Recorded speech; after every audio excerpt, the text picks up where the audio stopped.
This is the PowerPoint that I just want to go over and add some points related to the reading, give some context and background that might help. I want to begin just by mentioning kind of an ongoing issue that's been in the news uh, that I generally share in the class, and that's right now the teacher pay issue. And if you're not familiar, last year basically um, there was a spark of teacher walkouts that happened in West Virginia. Then that spread to Oklahoma. There were planned strikes in Kentucky, Arizona, and then throughout California, some different districts. More recently, the Los Angeles School District, Oakland, where teachers went on strike for a period of time, which is really that hasn't happened in an incredibly long time. But one of the things that's happened overall is that teacher pay went down during the recession, and over maybe the last 15 years, um, hasn't been going up. Basically, I mean, there's been a huge growing gap between teachers and other college-educated, um, professionals, and so that's to tie it in with the reading for this week. That was one of I think one of the enduring legacies of Horace Mann. On the one hand, he wanted the professionalization of teachers and wanted teachers to be sort of a profession, and there was this positive side to it. But he specifically targeted women because you could pay them less, and I think that's there's been a kind of historical residue there where teachers have sort of suffered in terms of compensation. So it's interesting to see. I think right now Indiana knows that it's a issue. It's the legislature has been talking about it, but any substantial shifts or changes that would increase wages here has not gone forward yet. So there has been some discussion about action among teachers, um, but we'll see if it's paid out. And when you look at Indiana in relation to California, New York, and some other states, the pay here is low, um, one of the lowest in the country, and even when you adjust for cost of living in places like California and New York, where it's much more expensive, teachers still get paid more. So even when you make the adjustments for cost of living and other factors, Indiana is behind a lot of the country. Not the worst, but we've been pretty slow in sort of recovering. All right. So by the end of this, kind of what I want you to know is what sort of fueled common school development, why they were established, some of the early aims of the schools. We'll talk about things like the feminization of teaching, criticisms of the common schools, and then again we'll focus on some of the historical context and things that have come out or sort of lasted because of man's. So even kind of by the end of Jefferson's life, he kind of saw that things were changing dramatically, and people were moving into cities. The data is kind of presented in the reading and in the chapter, and of course that leads to all the major issues that happen when you consolidate people into one area, especially for this time period. So unrest, crime, those kinds of things. And this Orville Taylor's quote is something I wanted you to remember to kind of illustrate this. He says, "We either need books or bayonets, teach soldiers or teachers. Like, look, we neither need to control people by force, or we need to find a way to kind of cultivate common values and create a more cohesive society." Um, the other thing that really kind of happened politically around this time was a shift to a focus on common people. More people get the right to vote, men, at this time, but a lot more men are eligible for voting. Um, and Andrew Jackson was a major force here, and he was seen as kind of a common man. I always compare him to George W. Bush because I think George Bush had that era to sort of that feeling to him. You know, people thought that they could relate to him when he ran for office. They said they felt like somebody people said that he felt like somebody they could have a beer with.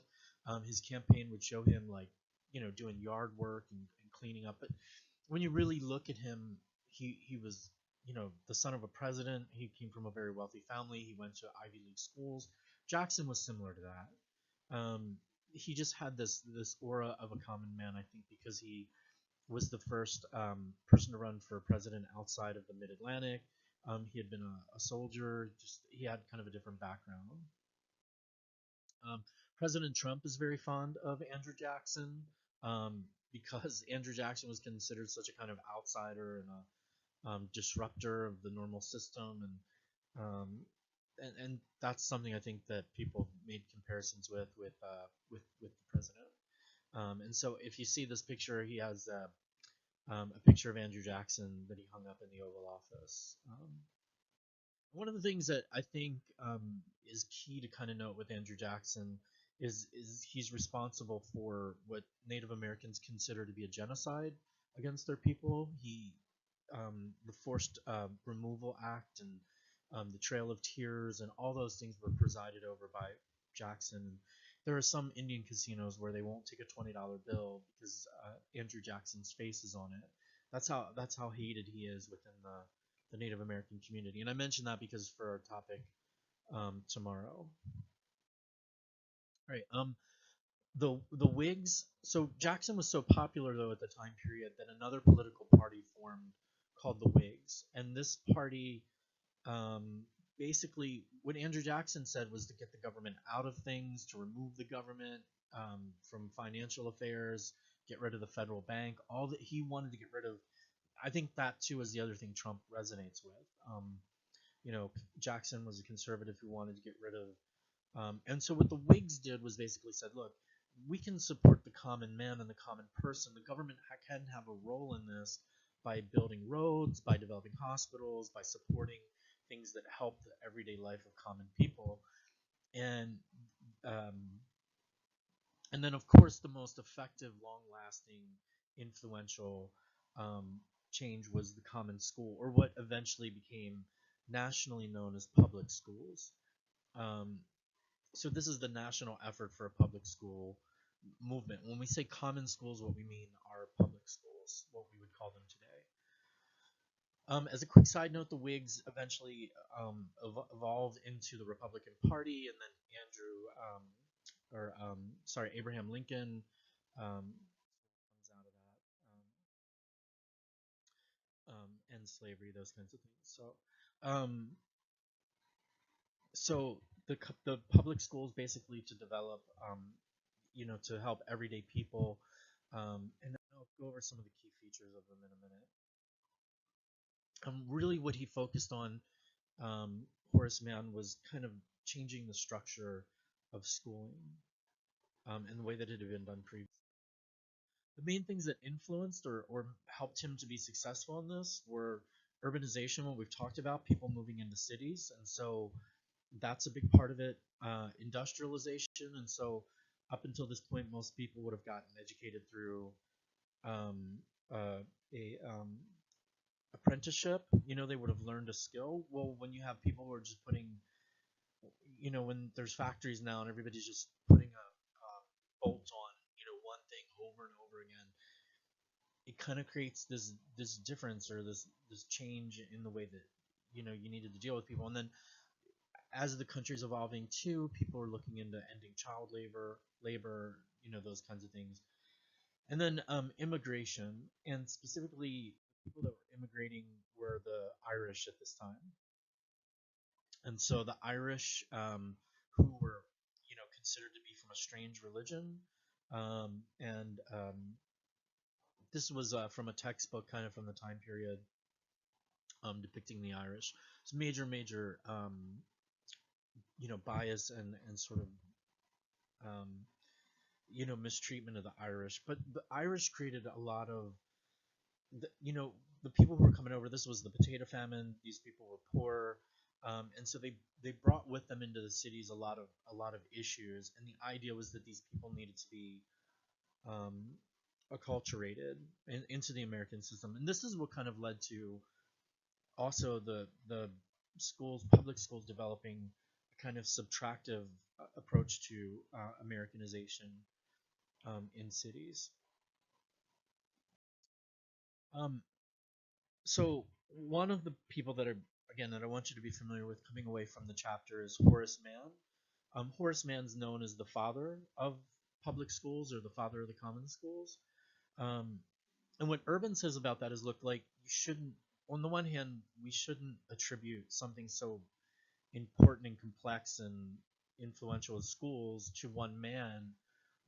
But then the other side of it is he was so influential. It's really helpful to know him and understand his perspective because he had such a profound influence. And I think both of those are true.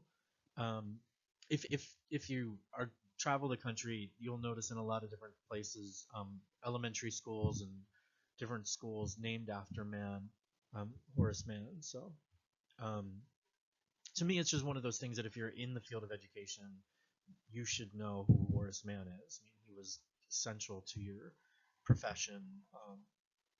So he was Secretary of Education from Massachusetts, had a background as a lawyer, collected data, and basically what he did as well was he traveled around the world. He went to France, England, and different places, and looked for what school system would be best for the United States. And what he settled on was the Prussian system. This is an area that today we would associate with Germany and kind of Poland, that sort of area. Um,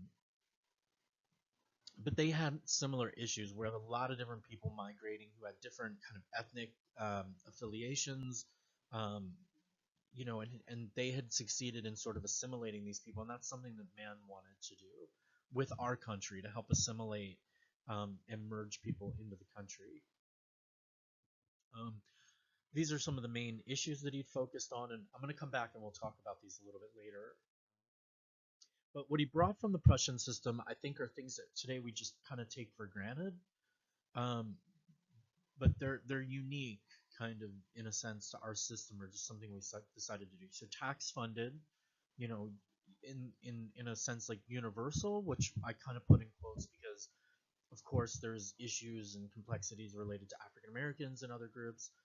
Um, but on the other hand, they were novel in extending educational opportunity to people from different classes and backgrounds. So tax funded, free, compulsory, and then the grade system. Kids go in by their age and they kind of move through the system together. Those were all aspects of the Prussian system. Um, this is sort of an overview again. We'll, later in the semester, I'll kind of mention or brush over a little bit like the German system, but that's broken up into three different kind of tiers. Um, so one of the things that I kind of want you to know here is that Mann had to appeal to different groups to support the schools, and he wrote these series of like reports that were spread, and so both were kind of resistant to schools, and Mann tried to overcome that. Now, Mann's appeal to the wealthy resisted education for a number of different reasons. One, I mean, for them, they sent their kids to private schools, and they saw schools and education as a way to give their kids an advantage, right? They could send their kids to a private school. They would go on, likely to grow up and retain kind of a high social status and wealth. If you're following at all the college admissions scandal, where wealthy people have paid millions of dollars in some cases to get their kids into elite schools, um, you know, that is, I think, again, a reason why this sort of evokes that kind of concern over those kinds of things. So um, people use education as a way to further, you know, um, give their kids advantages that other people don't have. What Mann said to the wealthy, who were primarily business owners in this time period, or factory owners, is that look, education produces better workers. They're more malleable, more docile. So you'll have more compliant, better workers. They drink less, they show up on time. And he had friends of his even who were business owners write letters and to say this and to kind of spread this idea. Now the other thing too is that he said schools are going to help people. They will be more accepting of their place, less likely to challenge or strike or demand more if they're educated. Now, to the working class, they resisted education because for them, sending their kid to work would have been a provider, or helped out oftentimes with the family. This is still. I was just in India for about 5 weeks, and it was really interesting to see these signs on different companies claiming they don't use child labor, because child labor has been still an ongoing major issue in a lot of different parts of the world. Places I've worked like Pakistan and India, um, and it's the same thing. I mean, parents or people rely on their kids to provide sort of for the family.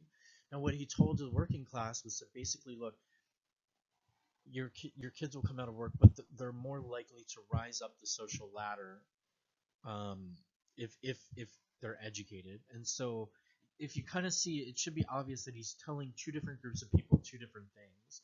And you could see him as a savvy politician in a sense, if one way to look at it. Or the other problem, though, and I think the other side of it, though, is he didn't really give schools in the United States a very clear mission in this regard. Are they, are schools intended to kind of balance, society and give social mobility, or, you know, what is the purpose of schools? And it's mentioned in the reading that England, for example, had a more clear um, purpose in that idea of social mobility.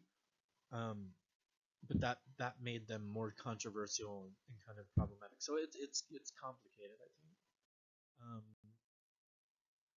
so this is kind of a chart if you want to kind of take notes or a way to kind of do that. I'm gonna skip through some of these things. I think things that we're going through. The thing that I really want to highlight here is he used the same system as Jefferson. Obviously, like it should be obvious that we still have the same kind of system set up with districts, um, and sort of in the sense like a locally run school through a board, but this created a more systematic um, form of administration. um, and the other thing that I really want to highlight is that man's approach to paying for schools was through property taxes. um, that And this is still how schools are funded today, so that's one of the key things I want you to know, is that schools today are still, as they were in man's time, primarily funded through property taxes. And so, if you own a home, the property that you own is assessed, and there's a certain value placed on it, and then you pay a percentage of that in taxes. And for the most part, property taxes pretty much go to schools, to education. Um, Now there was resistance to this, and this is another key point, that man's attempt to overcome that was to say um, that basically what Urban called it was a mild form of socialism based on the biblical notion of stewardship. Uh, the biblical notion of stewardship comes up today. You'll hear it in debates over um, global warming or climate. In the religious community or evangelical, there's sort of a divide. But sometimes environmentalism is promoted in those areas on the basis of the biblical notion of stewardship. It's caring for things. And so what man argued was, look, I mean, the property you have has value.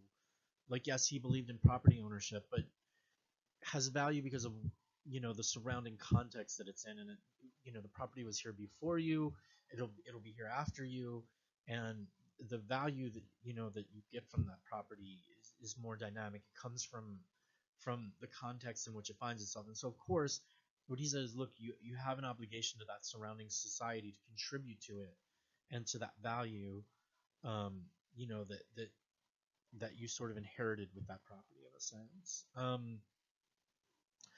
And so today, and I'll just mention really quickly that property, and I might add a video for this, but property taxes is it's just it's really challenging. In Indiana, they passed about 10 years ago property tax cap. So they cap property taxes at 2%, and it's really had a devastating impact on Muncie community schools in particular. And it's complicated because some communities have very high dense, like, properties of a similar value, high and a high value. And you can think of different communities in Indiana where there's a lot of houses that are all very valuable. Muncie, the most valuable property, is sort of situated for nonprofits. For example, like Ball State, the hospital, they don't generate property tax revenue. Um, so there's just a number of things that put, a lot of rentals, a lot of unoccupied houses, all those things really contribute to a major like property or problem in Muncie community schools. And the irony is that what happens is it's like as the school quality diminishes, property tax or property value drops. Property value drops, there's less tax revenue, schools get worse. And you can see this happen in the other direction. Sometimes, property values go up, tax revenue goes up, schools get better, more people want to live there. So, and that's something that I think is playing out in Indiana and is a huge problem. And you can see that this per, per pupil spending in Indiana is far below the national average in a lot of places. In some places, it's above. You can see the few slivers of green, um, but in most places in the red, it would be highly like more than 33% less than the national average. And I think the average in Indiana is around 6,000, whereas the national average is closer to 11 or 12. Um, and some states you can see, Wyoming, for example, where it's high above um, the national average. And then you can see likewise a similar number of issues, like a high number of students in poverty. Students. Um, this is kind of a little bit about spending. And here's Indiana a little more up close. You can take some time and look through some of this information. Um, but again, those variations have a lot to do with property taxes. And I thought I'll probably come back to this at another time. But Title I is the federal government's um, attempt to kind of offset that a little bit by providing some extra funds. All of Muncie's schools are Title I schools, and they receive a little bit of additional funding from the government, and then they're required to do some other things because of that as well. Um, and a lot of schools here too are actually school-wide, um, and that's kind of calculated by the number of students that um, qualify for free and reduced lunch. All right. So one of the core things I wanted to talk about was man's focus on moral values. Um, and he saw schools as agents of social harmony, he called it. Um, there was a lot of anti-Catholic bias at this time point.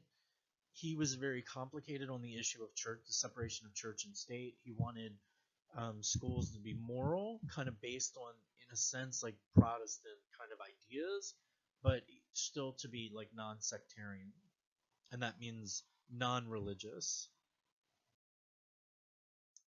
Um, so one of the things that happens, so we'll kind of come to this, but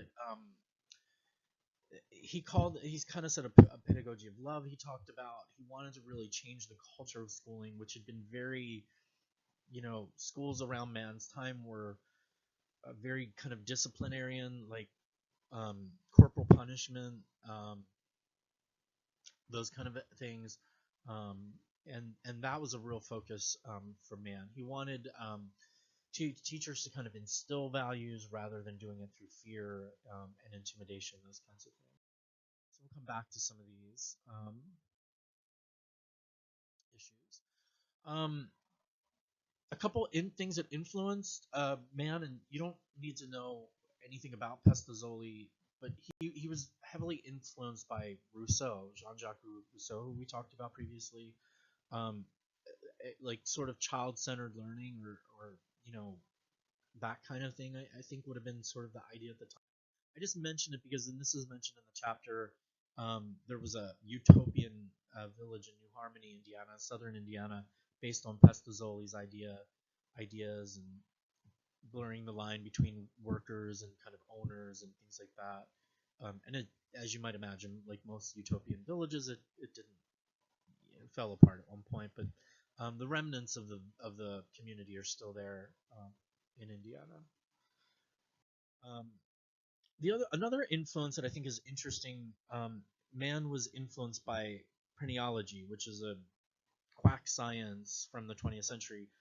The idea is like people thought that you could feel somebody's scalp, like you could even like kind of measure it, and you could tell things about their personality because different, like literally the parts of the brain like almost like little bumps in different areas, sort of controlled different features of personality. So if somebody was virtuous or anger or just like literally had like little muscle centers in the different parts of the brain, people would get together at parties and they would use like these things to measure each other's skulls. It was sort of like the personality test that you would give each other as a way of like kind of finding out things about people or whatever. So a complete quack science. Phrenology, that's not the way the brain works at all. The positive thing though for man was that I think the other element to it was that the idea that these different parts of the brain were like muscles, and in the same way that you could go to the gym and work out part of the body, you could practice being a more virtuous person. Um, you could try to strengthen certain aspects of your personality that were positive or desirable. Um, and so yeah, and this will kind of be something. Well, it'll sort of relate in some extent when we get to um, the IQ testing, the reading on IQ testing, where it's um, so yeah, people would try to pick people out by the different shapes of their head. So when I say though, again though, that certain that idea that you could develop positive aspects, like what man really wanted was for students to develop um, positive values through actions and habits rather than fear of um, punishment. And he spoke out about corporal punishment. I always like to mention this, and I posted a video online that corporal punishment, all the states in gray, corporal punishment is still legal. Corporal punishment is still legal in Indiana. But in Indiana, it's on a district by district basis. So a lot of you probably went to a school that didn't have a corporal punishment policy. Although some of you may, and some of you as children may have been beat in school, and I've had a number of students who were in different schools. When I look at the Justice Department statistics, Indiana only has about 400 incidents of corporal punishment a year, whereas states like Alabama have like 40,000. So it's not very popular in Indiana, but it is in Alabama, Georgia, um, Arkansas, parts of Texas, and New Mexico, and you'll kind of see that on the video I share with you guys um, about corporal punishment. Um, so that something that I generally find students are interested in talking about and looking into. It makes a pretty interesting research paper topic. Um, I'll just tell you from a personal standpoint, I'm not opposed to kids experiencing some levels of like kind of like physical discomfort you would have like through sports or something, like what I mean, being challenged. But just generally overall for myself personally, like with my own child, don't feel corporal punishment is good, and I think you risk secure attachment is really important in development of a child, like so that they don't feel fear of their primary caregivers. They feel that their general needs are met, things like that. And I just when I hear people talk about it, I somewhat get why people are into it, but sometimes I feel like there's a laziness and a kind of it's sort of like this idea that people get their values through being hit. And I do understand the importance of structure and discipline and consequences, but um, it's just the idea that somehow like hitting a kid would somehow instill values into that child is kind of an odd concept to me personally. But um, another major impact or influence of this time period was I mentioned before women didn't have options for employment, or very, very, very few, or very limited. They were basically dependent on their father until they became dependent upon a husband. And so what Mian did was targeted women for three different main reasons. You could pay them less. They would work for almost nothing. Um, the idea that they were more nurturing, um, and men still occupied the positions of authority and like administration, so it sort of fit with society's views of how things would run. But again, I think this has had a really influential impact on schools over time. And what's interesting is you can go to some other countries and find the teaching force is dominated by men. So I don't think, I think that if you change the culture, you would change the dynamics, I think, of the workforce here. So um, and women were expected to basically just teach for a few years until they got married. This slide is for rules. You can see the kind of rules that women had. You can't keep company with men. Can't loiter.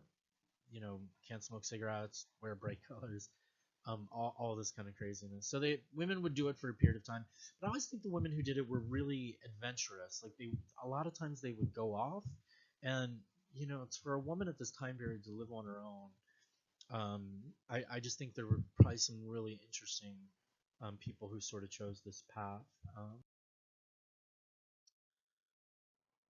Another point that I kind of like to point out here is that man, again, when he incorporated different elements of the Prussian system, developed normal schools. These were teaching institutes that popped up around the country, and basically today, a vast number of the universities around the country grew from normal schools. They were originally normal schools, and obviously that's Ball State's story as well.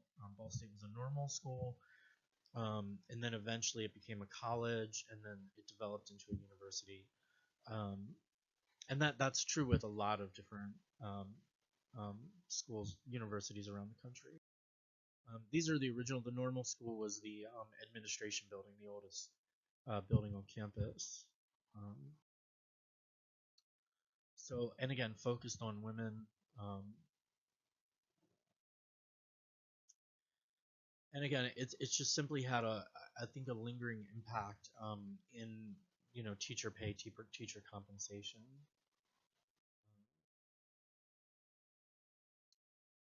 These are some of the articles that came out. I do think that's one of the positive things that you're seeing, a shift in the public perception and a desire for teachers to be paid more. And so, you know, strikes are one thing that teachers are doing, but I also think what's incredibly important are for teachers to, you know, shift public perception um, around the profession. So. I mentioned Michael Katz in the beginning. I just want to mention that Michael Katz was a very famous historian, and when he wrote this book, basically he argued that schools were really intended as a system of social control over the poor and the working class. Um, Now, I think he was off on this, and the author Urban talks about the evidence that that the Katz used, and that Katz really, I think, kind of skewed some of the information. But two, he used some of Mann's own writing, when he appealed to the wealthy to kind of do this. I think the positive thing is Katz, I think, maybe damaged, in a sense, public school perception of public schools. But at the same time, too, I also think that schools are very complicated institutions, and it's good to have a healthy, kind of balanced perspective, and that's what I would think, is positive from this time. Um, with each of these different areas, I like to kind of go over the different issues. With race, for example, um, um, you have a population of freed slaves um, in Massachusetts. They were not included, so segregated schooling began then. What's fascinating is you have this young girl, and she has the same story basically as the Brown v. Board of Education. African American family, young daughter walks past multiple white schools to get to her segregated black school. Father sues, it goes to the courts. The point here, the takeaway is that it wasn't resolved. And what Urban says is basically you have something that festered, for the next 100 years in the United States. Um, Schools were, again, overwhelmingly Protestant. The tension between Catholics and Protestants developed in this time period. I do think that the positive thing is when people live in proximity to each other, they learn that people aren't so different. I think this is an issue playing out in the Muslim world, both between the West and the Muslim world. and then within the Muslim world, the difference between Sunni and Shia. Um, and I do think America really benefited from having Catholic kids and Protestant kids go to school together um, in secular schools and kind of realize that, along with other religions as well, that we're not all that different. Um, this is a little bit of background. This is another great research topic. Um, some of the laws around religious freedom in schools. Um, with gender, again, I really think this is one of the greatest elements of our schools is that they became coeducational and were open to young girls and boys. Um, however, you know, up more advanced education would have been limited for women. Catherine Beecher was somebody who helped develop seminaries.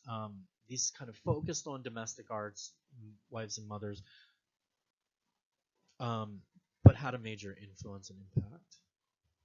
All right, I'm going to wrap up here.